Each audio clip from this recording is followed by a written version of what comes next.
అందరికీ నమస్కారం. నీ సహజ స్థితిలో ఉండు. భగవాన్ శ్రీ రమణ మహర్షి బోధనలు పుస్తక పఠనం 15వ రోజుకి స్వాగతం. పుస్తకంలోని 2వ భాగం ఆత్మవిచారము శరణాగతిలోని 2వ అంశం ఆత్మవిచారము అభ్యాసము. ఆత్మవిచారాన్ని కొత్తగా ప్రారంభించిన వారికి శ్రీ రమణులు ఒక సలహాను ఇస్తుండేవారు. లోపల ఉన్న నేను అనుభూతిపై సావధానమై సాధ్యమైనంత వరకు విడవకుండా పట్టుకోమని. ఏకాగ్రత ఇతర భావాల వల్ల చెల్లాచెదురైతే అట్లా చెదురుతున్నట్లు తెలియగానే నేను అనే భావం వైపు ఎరుకని మళ్లించుకోవాలి అనేవారు. ఈ పద్ధతిని అవలంబించటానికి వారు అనేక మార్గాలు సూచించేవారు.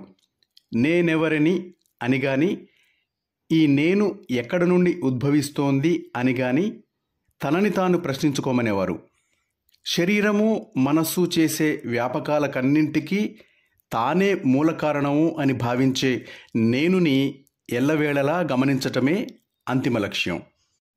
ప్రారంభ దశలలో నేను అనే అనుభూతిపై ఏకాగ్రత నిలపటం కేవలం మనస్సుకి సంబంధించిన వ్యాసంగం.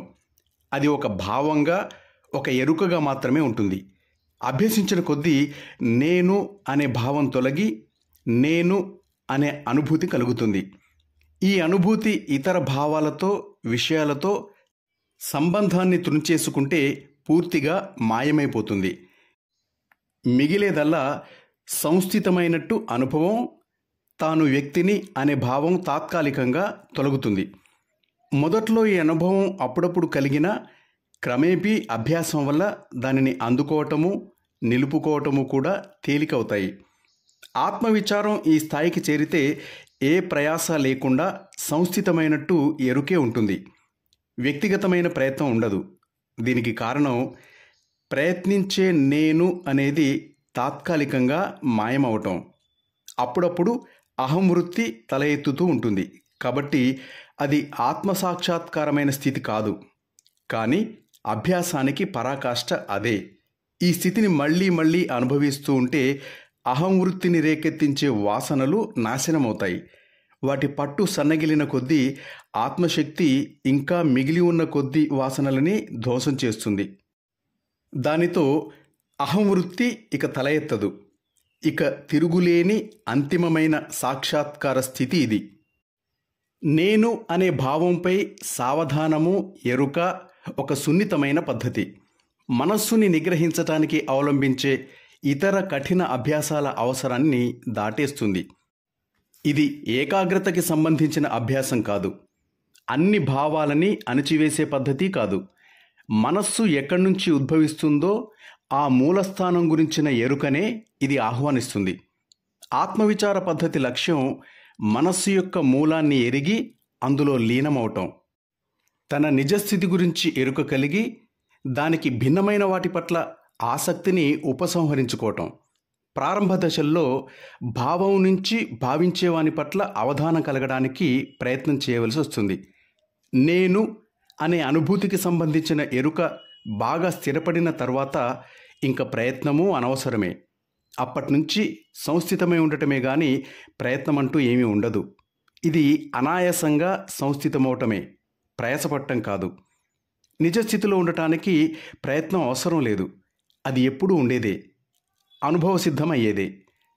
తాను కాని శరీరంగా, మనస్సుగా నటించటానికి ఎంతో ప్రయాసపడాలి. మానసికంగా, పరోక్షంగా ఆత్మవిచార పద్ధతిలో చివరి దశలో ప్రయత్నం అనేది అనుభూతి నుంచి అవధానాన్ని తప్పిస్తుంది. మానసికమైన ప్రయాస లేకపోతే ఆ అనుభూతి సంభవిస్తుంది.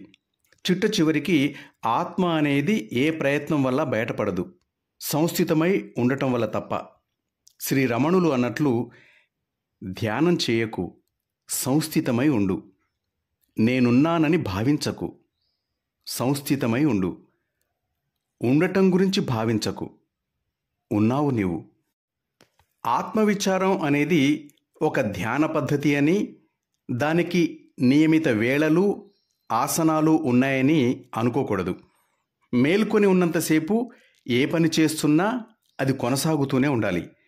పనులు చేయటానికి, ఆత్మవిచారానికి పొత్తు లేదని శ్రీరమణులు ఎప్పుడూ అనలేదు.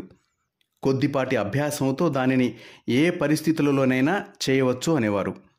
ప్రారంభ దశలో ఉన్నవారికి మాత్రం నియమిత సమయంలో అభ్యాసం మంచిది అనేవారు.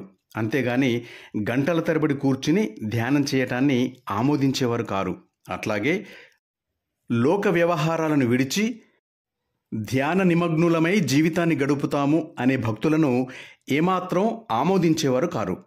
ఇక పృచ్ఛకుల ప్రశ్నలు, భగవాన్ సమాధానాలు విందాం. భగవాన్, అన్వేషణ ద్వారా ఆత్మని తెలుసుకోవచ్చు అన్నారు మీరు. ఈ అన్వేషణ లక్షణం ఏమిటి? నువ్వు మనస్సువి అనుకుంటావు. మనస్సంటే ఆలోచనల సమూహం తప్ప మరి ఇంకేమీ కాదు.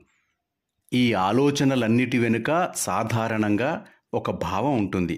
అది నేను అనే భావం. అదే నువ్వన్నమాట. నేను అనే భావాన్ని మొదటి భావం అందాం. దీనినే విడవకుండా పట్టుకొని అదేమిటో ప్రశ్నించు. ఈ ప్రశ్న నీలో బలీయమైన కొద్దీ ఇతర భావాలకి తావుండదు. స్వామి, నేను అనే భావాన్ని విడవకుండా ఉన్న ఇతర భావాలు వస్తూ పోతూ ఉంటాయి. ఎవరిని నేను అని నన్ను నేను ప్రశ్నించుకుంటూనే ఉంటాను. కానీ దానికి సమాధానం ఏమీ రాదు. ఈ స్థితిలో ఉండటమేనా అభ్యాసం అంటే? సాధారణంగా అందరూ చేసే పొరపాటు ఇదే. ఆత్మాన్వేషణని ఎంతో చిత్తశుద్ధితో కొనసాగిస్తే నేను అనే భావం మాయమవుతుంది. నీ అంతరాంతరాలలో నుంచి వేరొకటి నిన్ను పట్టుకుంటుంది. అది అన్వేషణని ప్రారంభించిన నేను మాత్రం కాదు. మరి ఏమిటా మరొకటి? అదే అసలైన ఆత్మ. అది అహంకారం కాదు. పరమోత్కృష్టమైనది అదే. భగవాన్, అన్వేషణ ప్రారంభించేప్పుడు ఇతర భావాలని త్రోసిపుచ్చాలని మీరు అనేకసార్లు అన్నారు. కానీ ఆలోచనలకి అంతే లేదు. ఒక భావాన్ని నిరాకరిస్తే ఇంకొకటి వస్తుంది. దానిని త్రోసివేస్తే మరొకటి. ఇట్లాగే అంతు లేకుండా వస్తుంటాయి. భావాలని త్రోసిపుచ్చాలని నేననను. నేను అనే భావాన్ని విడవకుండా ఉండు. ఆ ఒక్క భావంపైనే నీ ఆసక్తి అంతా ఉంటే మిగిలిన భావాలు వాటంతట అవే నిరాకరింపబడతాయి. అవి మాయమవుతాయి. స్వామి, అంటే భావాలను తిరస్కరిస్తూ ఉండడం అవసరం లేదన్నమాట. అక్కర్లేదు. కొందరికి కొంతసేపు అవసరం ఉండవచ్చు. ఒక్కొక్క ఆలోచననే తిరస్కరిస్తూ ఉంటే వాటికి అంతు లేదని నీకు అనిపిస్తుంది. అది నిజం కాదు. వాటికి అంతం ఉంది. ఎంతో మెలకువగా ఉంటూ ఉదయించే ప్రతి ఆలోచనని గట్టిగా త్రోసిపుచ్చుతూ ఉంటే నీలోకి నీవు ఇంకా లోతుగా వెళుతున్నట్టు నీవు తెలుసుకుంటావు. ఆ స్థాయికి చేరగానే భావాలని త్రోసిపుచ్చే ప్రయత్నం ఏమీ చేయనక్కర్లేదింకా. అంటే ఏ ప్రయత్నము ప్రయాస లేకుండా ఉండటం సాధ్యమేనన్నమాట. అంతేకాదు, ఒక దశ తరువాత ప్రయత్నం చేయటమే అసాధ్యమవుతుంది. భగవాన్, నాకింకా తెలుసుకోవాలనుంది. కృషి అంటూ చేయకుండా ఉండటానికి నేను ప్రయత్నించాలా? ఇక్కడ ఏ కృషి లేకుండా ఉండడం అసాధ్యం. నీవు లోపలికి వెళ్ళిన కొద్దీ కృషి చేయటం అసాధ్యం. అహంవృత్తి యొక్క మూలాన్ని కనుగొనటానికి మనస్సు అంతర్ముఖమైతే వాసనలన్నీ పోతాయి. ఆత్మ యొక్క కాంతే వాసనలపై పడుతుంది. ఇవే ప్రతిబింబితమవుతాయి. దీనినే మనం మనస్సు అని చెప్పుకుంటాం. వాసనలు పోతే మనస్సు పోతుంది. అది హృదయం అనే సత్యజ్యోతిలో విలీనమైపోతుంది. సాధకుడు తెలుసుకోవలసిన సారాంశం ఇదే. అతను చేయవలసిందల్లా అహంవృత్తి యొక్క మూలం గురించి చిత్తశుద్ధితో, ఏకాగ్రతతో విచారించటమే. భగవాన్, ఈ అభ్యాసాన్ని ప్రారంభ దశలో ఉన్నవాడు ఎట్లా చేయాలి? నేనెవరిని అనే విచారణ ద్వారానే మనస్సు అణగిపోతుంది. నేనెవరిని అనే భావం మిగిలిన భావాలని నాశనం చేసినట్టే అది నాశనమవుతుంది. చితిమీద ఉన్న మంటని అటూ ఇటూ కదపటానికి ఉపయోగించే కట్టెవలేనే ఇదీను. వేరే భావాలు ఉదయించగానే వాటిని వెంబడించక ఎవరికి ఉదయిస్తున్నాయి అని ప్రశ్నించుకోవాలి. ఎన్ని భావాలు ఉదయిస్తే మాత్రమే? ఒక భావం ఉదయించగానే ఎంతో నిశితంగా ఎవరికి ఉదయిస్తోంది ఇది అని ప్రశ్నించుకుంటే నాకు అని సమాధానం వస్తుంది. అప్పుడు ఎవరిని నేను అని ప్రశ్నించుకుంటే మనస్సు తన మూలమైన ఆత్మ వైపు మళ్ళుతుంది. ఉదయించిన భావం అణిగిపోతుంది. ఇట్లా పదే పదే అభ్యాసం చేస్తూ ఉంటే మనస్సుకి తన మూలస్థానంలో ఉండగల శక్తి ఎక్కువ అవుతూ ఉంటుంది. విషయవాసనలు ఎంతో కాలంగా వస్తూనే ఉన్నాయి. సముద్రం మీద కెరటాల వలె అవి లెక్కలేనన్ని. నిజస్వరూపం గురించి నీ ధ్యానం ఎక్కువైన కొద్దీ అవి తగ్గిపోతాయి. ఈ వాసనలు అన్నిటినీ పోగొట్టి ఆత్మలో సంస్థితమవటం సాధ్యమేనా అనే సందేహానికి తావీయకుండా ఆత్మావలోకాన్ని విడవకుండా ఉండాలి.